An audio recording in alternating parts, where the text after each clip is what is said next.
예, 사랑하는 성도 여러분, 한 주간도 평안하셨는지요? 지난 주간에는 비가 아주 촉촉히 내렸습니다. 비가 와서 운전하기 힘들었고 또 산책하며 운동하기도 조금 번거로웠겠지만 때에 맞게 내려지는 단비를 보면서 하나님께서 빈들의 마른 풀 같은 우리의 심령의 은혜의 단비를 내려주시기를, 그래서 우리의 영육이 더욱 강건하고 평안해지기를, 나만 그렇게 되는 것이 아니라 우리 가정과 교회에도 항상 은혜의 단비가 내리기를 소망하면서 힘차게 살아가시는 저와 여러분들이 되시기를 주님의 이름으로 축원합니다. 저희는 이제 이삿짐 정리를 대부분 마쳤고요. 아이들도 이제 이번 주부터는 학교를 갈 수 있을 것 같습니다. 본격적으로 이제 산호세 생활을 즐기려고 하고 있는데 아직 길도 모르고 익숙하지 않은 부분들이 많아서 뭐 어디를 찾아갔는데도 계속 길을 헤매고 막 이상한 데 가고 막 이래요. 뭐 좋은 것 있으면 알려주시고요. 데려가 주시기도 하면 감사하겠습니다. 오늘 말씀은 예루살렘 교회 가운데 나타났던 두 가지 사건을 보여주고 있습니다. 첫 번째 사건은 야고보와 베드로에 관한 것인데요. 오늘 본문의 시기는 주 44년 정도였습니다. 1절 말씀을 보니까 이때 왕이 헤롯이라고 나와 있는데요. 여기에 등장하는 헤롯은 헤롯 아그리파 1세로 예전에 아기 예수님을 죽이려 하였던 헤롯 왕의 아들입니다. 아버지 헤롯 왕은 이스라엘을 계속 다스리기 위해서 로마의 온갖 아부를 했던 아주 좀 찌질한 인간이었는데요. 그의 아들이었던 헤롯 아그리파 1세도 역시 기회주의적인 성격을 가진 사람이었습니다. 아들 헤롯은 유대 사회의 인기를 얻기 위해서 교회를 핍박하고 교회 멤버들을 잡아서 괴롭히고 힘들게 했습니다. 그리고 그 중에 한 명을 죽였는데요. 그 사람은 바로 예수님의 제자였고 사도 요한의 형제였던 야고보였습니다. 그런데 이 예루살렘 교회의 지도자인 야고보가 죽은 것을 보고 유대인들이 너무나도 좋아하는 거예요. 이스라엘을 좀 더 이렇게 쉽게 다스리려면 유대인들에게 인기를 얻어야 좀 쉽게 다스릴 수 있지 않겠습니까?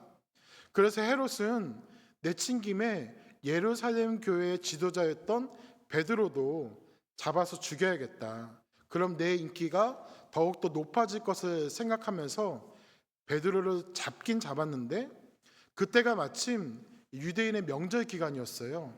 그래서 바로 죽이진 않고 명절이 지나면 사람들 앞에 내놓고 죽이려고 하였습니다.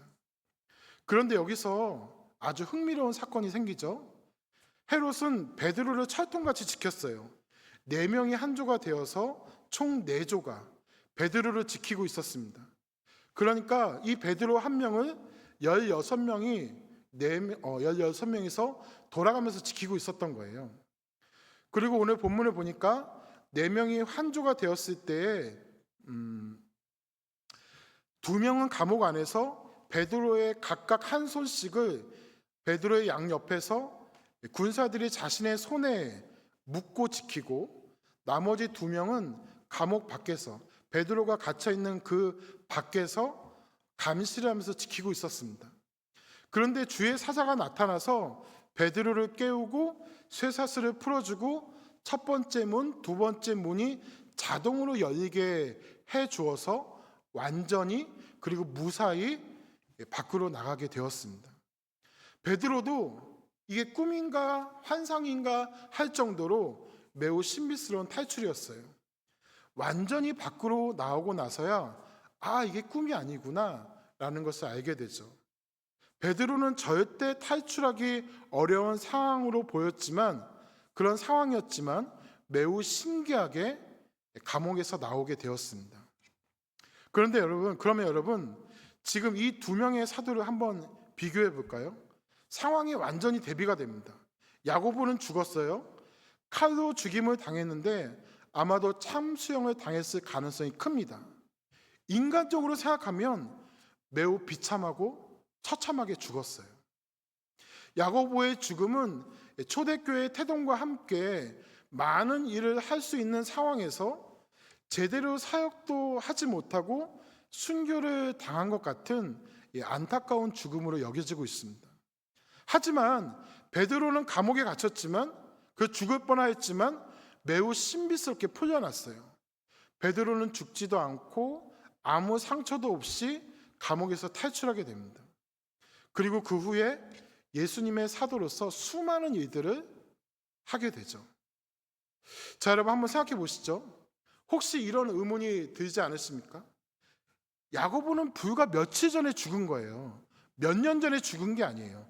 시간상 얼마 되지 않아요. 그런데 하나님께서는 왜 야고보는 그렇게 처참하게 비참하게 칼에 맞아 죽게 놔두시고 베드로는 그렇게 신비스러운 방법으로, 놀라운 방법으로 탈출하도록 만들어 주셨을까요? 이게 뭘까요, 여러분? 혹시 하나님께서는 이 야고보보다 베드로를 더 사랑하신 것일까요? 아니면 베드로가 야고보보다 더 중요한 사람이니까 야고보는 죽게 하고 베드로는 살게 하신 것일까요? 혹시 설마 우리 하나님은 차별하시는 분일까요? 아, 지금까지 나는 안 되고 다른 사람은 되는 이유가 있었구나. 하나님이 사도들도 이렇게 차별하시는데 지금은 당연히 사람들도 차별하실 수 있겠구나. 이런 생각이 드실 수도 있겠지만 이렇게 생각하시면 절대 안 됩니다. 오늘 본문은 하나님이 차별하시는 분이시다라는 것을 설명하는 의도를 가진 것은 당연히 아닙니다. 오히려 이러한 상황에서 오늘 본문이 우리에게 보여주고 싶은 그 중심은 하나님을 소망하며 예수님을 향한 믿음 안에 있었던 사람을 더 집중해서 보여주고 있는 거예요. 말씀드린 것 같이 야고보가 순교하였습니다. 죽임을 당했어요. 그런데 그 당시뿐만 아니라 지금도 박해로 인해서 신변의 위협이 있을 때 자신이 가지고 있었던 믿음 혹은 신앙을 부정하면, 예수님을 부정하면, 저주하면 그는 생명을 건질 수 있었어요. 베드로가 그랬잖아요. 예수님이 십자가에 달리시기 전에 사람들이 너도 예수님을 믿는 사람 다른 사람이 아니냐라고 하였을 때 그는 적극적으로 부정하여서 위기를 모면했던 것을 우리는 잘 알고 있습니다. 하지만 야고보는 예수님을 부정하지도 예수님을 저주하지도 그의 믿음을 저버리지도 않고 기꺼이 죽었습니다. 사람들이 잡히고 박해를 당하는 그 순간에도 도망가지 않았습니다. 교회의 지도자로서 자리를 지키고 교회를 지켰습니다. 그는 분명히 끝까지 믿음을 지킨 사람입니다. 예수님을 버리지 않은 사람이에요. 그리고 여러분, 베드로도 보세요. 베드로가 감옥에 갇혔습니다. 그런데 베드로가 감옥에서 나온 날이 언제냐면 6절 말씀을 보니까 헤롯이 잡아내려는 전날 밤이라고 해요.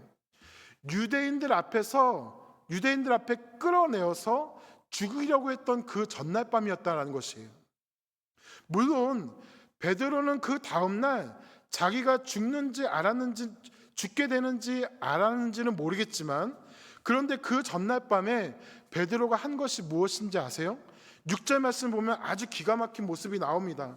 베드로가 누워 잤다라고 해요. 원문에는 아주 고나게 자고 있었다고 합니다. 여러분, 내가 베드로다. 여러분이 한번 베드로다라고 생각해 보세요. 이제 내일이면 죽을지도 몰라요. 언제 죽을지 모르는 그러한 상황이에요. 그리고 양옆에는 도망가지 못하게 병사들이 잡고 있어요. 밖에도 지키고 있어요. 계속해서 나를 감시하고 지키고 있어요. 그러한 상황에서 밤에 잠이 올 수 있을까요? 그것도 아주 고나게 잘 수 있을까요? 죄송하지만 저는 그렇게 하지 못할 것 같습니다.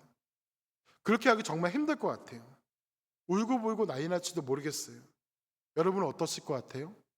베드로처럼 그렇게 고나게 잘 수 있으실 것 같아요? 힘들지 않을까요? 그런데 여러분, 베드로는 자고 있었습니다. 고나게 잘 자고 있었습니다. 그 이유가 무엇일까요? 시편 3편은 제가 가장 좋아하는 시편 중에 하나인데요. 시편 3편에도 베드로와 비슷한 상황에 있었던 한 사람의 고백이 나옵니다. 시편 3편의 상황은요, 다윗이 자신의 아들 압살롬에게 쫓기고 있는 상황이었고, 자신을 잡으려는 사람들이 1,000,000명이 둘러싸고 있는 것처럼 아주 많은 사람들이 자신을 쫓고 있는 정말 위협적인 상황이었어요.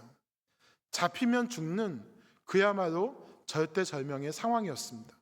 그런데 다윗은 시편 3편 5절에서 이 베드로와 같은 모습이 있어요. 시편 3편 5절에서 어떻게 고백하냐면 내가 누워 자고 깨었으니 라고 말씀합니다. 아니, 어떻게 그럴 수가 있을까요, 여러분? 그냥 자신의 삶을 포기한 것일까요? 잡히면 그냥 죽지 뭐 이런 것일까요? 아닙니다, 여러분. 내가 누워 자고 깨었으니 그 후에 이렇게 말합니다. 여호와께서 나를 붙드심이로다. 여호와께서 나를 붙드심이로다.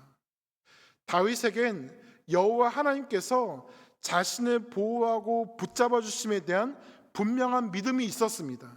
자신의 생명의 주관자는 아들 압살롬이 아니라 하나님이심을 분명하게 믿었고, 구원의 복을 내리시는 분은 오직 하나님 한 분이심을 고백하였던 사람이었던 것이죠. 베드로 역시도 그렇게 고나게 잘 수 있었던 이유는 자신의 생사화복을 주관하시고 주장하시는 분은 오직 하나님 한 분이심을 고백하기 때문이었습니다. 어떠한 위협이 있을지라도 하나님만을 바라보는 중심이 그에게 있었기 때문이죠. 오늘 본문에 나오는 야고보와 베드로의 상반된 모습을 통해서 우리가 보아야 할 것은, 하나님은 사람을 차별하는 분이실까? 이렇게 인간적인 눈으로 보지 말고, 의심하지 말고, 야고보와 베드로 그들의 중심에 있는 것이 무엇인지를 발견하고 생각해 보라는 것입니다. 야고보가 기꺼이 순교할 수 있었던 이유, 베드로가 죽음 앞에서 고나게 잠을 잘 수 있었던 이유, 그 이유는 바로 그들의 중심에 예수 그리스도가 살아 있었기 때문입니다. 어떠한 위험과 어떠한 어려움이 있을지라도 하나님께서 그들을 붙잡아 주심을, 그들의 영혼을 책임져 주심을 믿었기 때문에 그렇습니다. 죽음이라는 인간의 가장 큰 고통과 염려의 문제에도 내가 예수님과 함께 있는 것을 막지 못한다는 것입니다. 어떠한 어려움이 나를 엄습하고 나에게 다가온다고 할지라도 나는 예수님을 버리지 않겠다는 귀한 다짐과 결단이 야고보와 베드로의 마음 가운데 분명하게 있었던 것입니다. 그들은 분명한 믿음, 절대 믿음을 소유하고 있었던 것이죠. 사랑하는 성도 여러분, 우리들의 삶의 중심이 예수 그리스도라면 우리의 삶에 어떠한 어려움이 온다고 할지라도 그 모든 어려움을 이겨낼 수가 있습니다. 내 삶의 소망이 철저하게 예수님이라면 우리는 우리가 받는 손해와 억울함 등이 전혀 아프게 되지 않는다는 것이죠. 내가 예수님을 분명하게 의지하고 하나님의 나라에 소망을 둔다면 내 생명도 기꺼이 포기할 수 있는 용기를 가지게 되는 것입니다. 베드로와 야고보의 중심은 성령 충만함을 받은 이후에 분명하게 바뀌었습니다. 이기적이고 계산적이고 혈기로 자기 중심적인 이 사람들의 주인이 자기 자신에서 예수님으로 완전히 바뀌고 나니까 이러한 삶의 모습으로 나아갈 수 있게 된 것이죠. 사람에게 가장 힘든 죽음의 문제 앞에서도 믿음으로 이겨낼 수 있었던 것입니다. 여러분, 저와 여러분의 삶의 중심은 어디에 있습니까? 예수님이 여러분의 주인 되십니까? 아니면 여전히 내가 나의 주인입니까? 혹시 예수님이 나의 주인이십니다라고 말하면서도 예수님을 허수아비로 만들고 내가 원하는 대로 살아가고 있지는 않으십니까? 나는 정말 믿는 사람인가? 예수님이 나의 주인이신가? 예수님이 기뻐하시는 대로 살아가고 있는가? 이 물음에 네, 그렇습니다, 분명하게 고백할 수 있는 저와 여러분들이 되시기를 소망합니다. 우리는 예수님 한 분으로 만족해야 됩니다. 우리는 주님을 섬기는 것에 후회하는 것이 아니라 항상 주님을 찬양하며 영광 돌리는 삶을 살아가야 됩니다. 예수님만 바라보면서, 예수님만 분명하게 믿으면서 죽음과 같이 거대한 위협과 어려움이 있을지라도 담대하게 이겨내시는 저와 여러분이 되시기를 주님의 이름으로 축원합니다. 오늘 본문의 두 번째 사건은 베드로가 잡혀가면서부터 또 시작이 되는데요. 오늘 본문 사도행전 12장 5절 말씀에 보면 이에 베드로는 옥에 갇혔고 교회는 그를 위하여 간절히 기도하더라 라고 말씀하고 있습니다. 베드로가 잡히자 교회는 하나님께 기도했다고 합니다. 그렇다면 여러분, 교회는 베드로를 위해서 무슨 기도를 했을까요? 하나님, 그가 예수님만을 의지하는 자이고 죽음을 각오한 자이오니 죽음을 피하지 않고 잘 죽을 수 있게 하나님께서 도와주세요, 이런 기도를 하였을까요? 아니면 하나님, 베드로가 예수님의 수제자이고 사도들 중에 머리라고 뻐기면서 참 교만하게 굴었는데 감옥에 갇힌 김에 하나님께서 베드로를 좀 치셔서 정신 좀 차리게 해주세요, 이렇게 기도했을까요? 아닐 거예요, 여러분. 잘 죽을 수 있게 기도하지도 않았을 거고 정신을 차리게 해달라고 기도하지도 않았을 겁니다. 여러분, 우리가 누군가를 위해서 기도할 때는요, 제일 먼저 하나님의 뜻대로 해주세요라고 기도해야 되는 것이 분명히 맞습니다. 그리고 누군가를 위해서 중보하며 기도할 때는, 그를 위해서 간절히 기도할 때는 소망을 담아서 그가 정말 주님의 은혜 가운데 잘 되기를 소망하면서 기도해야 합니다. 지금의 어려움과 힘든 상황을 주님의 도우심과 인도하심 가운데 잘 이겨낼 수 있기를 중보해야 되는 것이죠. 예루살렘 교회도 그렇게 기도하였습니다. 하나님의 뜻대로 이루어지기를 기도하고, 한편으로는 베드로가 무사히 감옥에서 풀려나서 안전하게 교회로 돌아오기를 기도하였습니다. 자신들과 함께 신앙생활을 할 수 있기를 바라면서 기도했습니다. 그리고 그들의 기도는 응답되었습니다. 베드로는 천사의 호의와 함께 자동문 2개를 통과해서 감옥 밖으로 나가게 되었습니다. 그리고 베드로는 나오자마자 자신이 가야 할 곳을 알았습니다. 그곳은 사도행전 1장에서부터 등장하는 예루살렘 교회 성도들의 기도 처소였던 마가의 집, 마가의 다락방으로 더 잘 알려진 그곳에서 성도들이 자신들을 위하여 기도하고 있다는 것을 알고 있었습니다. 그래서 어디로 갈까 고민하지도 않고 지체 없이 그 집으로 갔죠. 그리고 대문을 두드리는데 로데라는 여자아이가 나왔어요. 문 좀 열어달라고 말하는데 이 로데가 이 음성을 들으니까 베드로의 음성인 거예요. 이 아이가 베드로의 음성을 들었으면 빨리 문을 열어줘야 되는데 너무나도 기쁜 나머지 사람들에게 가서 이 기쁜 소식을 알린 거예요.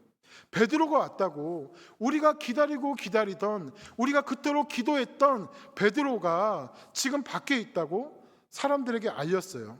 그런데 사람들의 반응이 어떤지 아세요?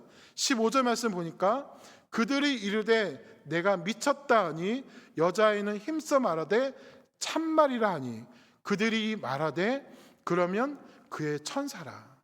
네가 미쳤구나, 헛것을 본 것이구나, 아니야 그의 천사일 거야, 이렇게 이야기하는 거예요. 로데의 말을 믿기는커녕 그에게 미쳤다고 하네요.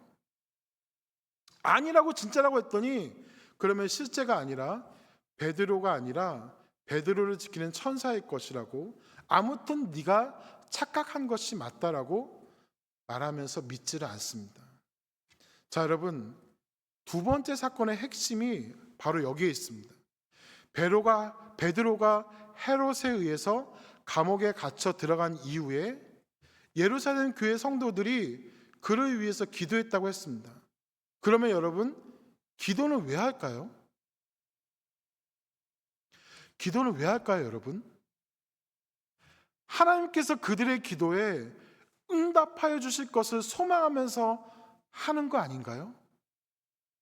하나님께서 나의 기도에 들어주실 거야, 나의 기도를 들어주실 거야 하는 기대감을 가지면서 하는 것이 기도 아닌가요?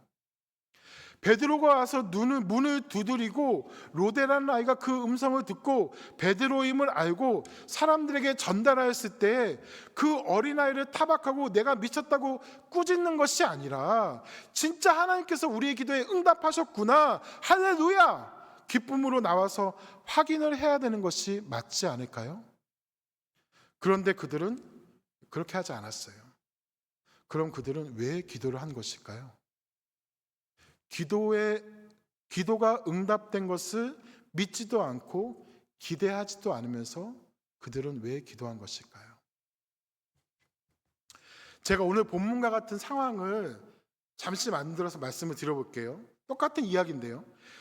아직도 러시아와 우크라이나 전쟁이 끝나지 않았죠. 그런데 성령님께서 저를 전쟁 중인 우크라이나로 가서 그 전쟁 지역에서 그들을 보살피고 거기에 지금 목사가 없으니 거기서 사람들을 데리고 예배를 드리고 도와줘라, 그렇게 인도하셔서 제가 갑자기 그리로 가게 된 것이에요.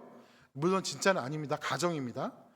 그래서 러시아와 우크라이나 전쟁 지역으로 가서 그들을 도우면서 같이 예배를 드리는 중에 러시아 군대가 갑자기 들이닥쳐서 저를 잡아서 감옥에 가두었습니다. 그리고 그 소식이 우리 산호세 영락교회에 전해졌죠. 김성원 목사가 러시아 군인에게 잡혀서 감옥에 갇혀 있다. 그럼 여러분은 어떻게 하실 건가요? 어떻게 하실 거죠? 기도 안 하세요? 기도하실 거죠. 저를 위해서 열심히 기도할 겁니다. 그렇죠? 아마도 제가 무사히 풀려나기를 하나님께 기도할 거예요. 모여서 저를 위해서 밤마다 무사 귀환을 위해서 기도하실 거라고 믿습니다. 그런데 여러분의 기도를 하나님께서 들어주셔서 2000년 전에 베드로에게 주신 그 기적과 같은 일이 저에게도 나타났어요. 그래서 제가 천사와 함께 그것을 탈출해서 여기 산호세로 돌아왔어요. 그리고 아무도 모르게 산호세 영락교회에 왔습니다. 여러분은 안에서 기도하고 있고 하영이, 세혁이, 석염이가 밖에서 막 놀다가 이 아이들이 저를 발견한 거예요.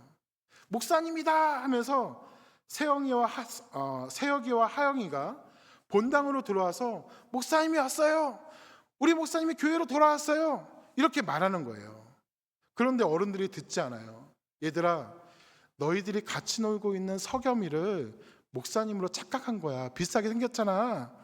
이렇게 러시아에 있는 목사님이 어떻게 여기 올 수 있겠어. 어른들 기도하는데 방해하지 말고 저희 가서 더 놀아. 이렇게 말하는 상황과 똑같은 상황인 거예요. 여러분, 왜 하영이와 세혁이의 말을 믿지 못하시죠? 제가 러시아에서 무사히 나왔다는데, 여러분의 기도가 응답되었다고 하는데 인정하시지 않는 상황이 오늘 본문의 상황과 똑같은 거예요. 기도한 대로 하나님이 들어주시고 응답해 주셨는데 믿기지 않는 상황이라는 거죠.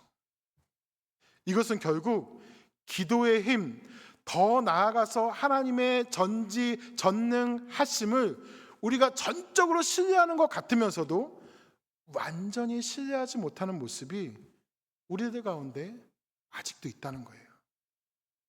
그래서 나 나름대로는 기도하지만 기대는 하지 않는 겁니다. 아무것도 하지 않으면 불안하니까 기도는 해보는 거죠. 예루살렘 교회 성도들의 기도가 결국 그런 거였어요. 베드로를 위한 기도 같았지만 결국 자기 자신들을 위한 기도였어요. 그렇게 해서라도 자신들이 베드로를 위해서 무엇인가를 했다는 위안을 삼은 거죠. 그래, 나는 그래도 베드로를 위해서 기도했어, 나는 이 정도 하면 된 거야 생각하는 거죠. 나는 할 도리 다 했으니까, 이런 식으로 자기 합리화를 하는 거예요. 사랑하는 성도 여러분, 우리의 신앙의 수준은요, 우리의 기도의 수준을 결코 넘지 못합니다. 우리의 신앙의 수준은 우리의 기도의 수준을 결코 넘지 못해요. 말씀은 우리의 믿음을 건강하게 하고 기도는 우리의 신앙을 성장하게 합니다. 그런데 기도를 능숙하게 잘하고 오래 하고 이것이 기도의 수준이 아니에요. 기도의 수준은 내가 기도하는 가운데 하나님께서 100% 완벽하게 행하시고 응답하신다는 믿음을 가지고 하는 기도가 수준이 있는 기도입니다. 그냥 하는 기도가 아니라 정말 믿으면서 하는 기도가 있어야 한다는 거죠. 간절한 기도를 하나님은 결코 외면하지 않으십니다. 사랑하는 성도 여러분, 물론 응답되지 않는 기도가 하나 있기는 있습니다. 정욕으로 구하는 기도는 들어주시지 않는다고 하였습니다. 하지만 적어도 정상적으로 하나님의 뜻에 합한 기도를 할 때, 간절한 마음의 소원을 담아서 기도할 때 하나님은 응답하십니다. 지금 당장 응답하실 수도 있고 우리 다음 세대에서 나타날 수도 있고 때로는 우리가 이해하지 못하는 무응답이 응답이 되기도 합니다. 그런데 문제는 무엇이냐면 그 응답을 받는 우리들의 모습이고 그 응답을 기대하는 우리들의 모습이라는 거예요.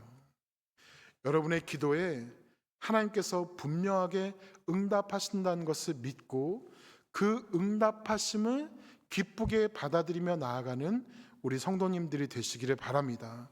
그래서 기도할 때 지치지 않으시기를 바랍니다. 응답의 확신이 있는 기도는 우리의 믿음을 더욱 성장하게 하며 하나님 나라를 위해서 일어나게 하고 우리의 기도를 통해서 가정이 화목하고 강건하게 되며 우리의 간절한 기도는 모든 매어 있는 것들이 풀리게 된다는 사실을 믿음으로 고백하시고 그것을 분명하게 믿고 기도할 때 더욱더 큰 은혜가 여러분들에게 임하게 될 것을 믿으며 살아가시기를 주님의 이름으로 축원합니다. 말씀을 정리하겠습니다. 사도행전 12장에는 두 가지 사건이 나옵니다. 하나는 야고보의 순교와 베드로의 투옥 사건입니다. 이것을 보면서 하나님께서 차별하신다는 생각을 하는 것이 아니라 죽음 앞에서 그들이 담대할 수 있었던 이유, 그들의 본질적인 신앙과 믿음, 오직 예수님만을 주인으로 모시며 살아갔던 그 모습을 발견하시고 따라가는 우리 성도님들이 되시기를 소망합니다. 또 하나의 사건은 예루살렘 성도들의 기도 응답입니다. 아버지 하나님께 기도하면 모두 다 들어주시며 응답하여 주신다는 믿음을 가지고 주님의 뜻에 철저하게 순종하며 나아가는 우리 성도님들이 되시기를 바랍니다. 그런데 사실 사도행전 12장에는 한 가지 사건이 더 나와요. 그것은 바로 헤롯 왕의 죽음입니다. 그가 어떻게 죽었는가? 하나님의 사자가 쳤는데 벌레에게 먹혀서 죽었다고 합니다. 어떤 신학자는 이것을 몸 안에 있는 기생충, 회충으로 인해서 죽은 것이라고 해석하기도 하고요. 독이 있는 벌레에게 물려서 죽은 것이라고 말하기도 하지만 여러분 문자 그대로의 장면을 한번 상상해 보시기 바랍니다. 조그마한 벌레에게 먹혀서 죽는 거 보셨어요, 여러분? 상상이 되지 않죠. 아주 끔찍합니다. 여러분 그가 죽은 이유는 하나님의 영광을 가로채고 하나님을 인정하지 않았기 때문입니다. 하나님을 두려워하지 않고 하나님을 무시하였기 때문에 그렇습니다. 그가 가장 잘 나가는 왕같이 보였지만 모든 권력을 다 가진 사람같이 보였지만 실상은 그렇지 않았습니다. 하나님이 치시니까 가장 작은 벌레, 아무것도 아닌 존재로 인해서 죽었습니다. 사실 그는 벌레만도 못한 존재였던 것이죠. 지금 우리의 사회는 하나님의 영광을 가로채고 하나님을 인정하지 않는 사람들이 더 잘 살고 부유하고 잘 나가는 것 같이 보입니다. 그러나 여러분, 우리는 그들을 전혀 부러워하지 말아야 하는데, 왜냐하면 그들의 말로가 헤롯 왕과 동일할 것이기 때문에 그렇습니다. 사도행전 12장은 그렇게 헤롯 왕과 같은 삶의 모습으로 마지막 때에 비참한 상황에 처하지 말고 담대한 믿음을 가진 야고보와 베드로처럼 또 기도의 응답을 진실하게 바라고 소망하며 은혜 가운데 살아가라고 우리에게 말씀하고 있는 것입니다. 사랑하는 성도 여러분, 우리 주님만을 중심에 모시고 수준 있는 기도를 하며 아버지 하나님께 영광을 돌리며 나아가는 우리 성도님들이 되시기를, 온전한 믿음의 삶을 잘 살아나가시는 우리 산호세 영락교회 모든 성도님들이 되시기를 주님의 이름으로 다시 한번 축원합니다. 이 시간 우리 말씀을 생각하면서 잠시 기도하였으면 좋겠습니다.